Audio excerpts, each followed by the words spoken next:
সাবেক অনেক নেতৃবৃন্দ আমাকে সাহায্য করেছেন, ইউপি সদস্যবৃন্দ সাবেকরা সাহায্য করেছেন। আমি প্রত্যেককে ধন্যবাদ এবং কৃতজ্ঞতা জানাই।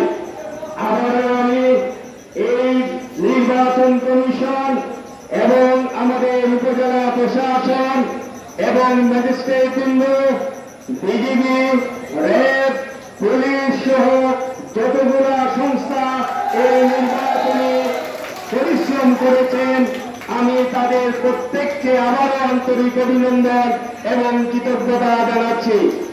আমি সকলের সুস্থতা কামনা করে এবং যারা বিজয়ী হন নাই, আমি মনে করি তাদের প্রতি তারা আমার ছোট ভাই। ধন্যবাদ সবাইকে। আসসালামু আলাইকুম। আল্লাহ হাফেজ।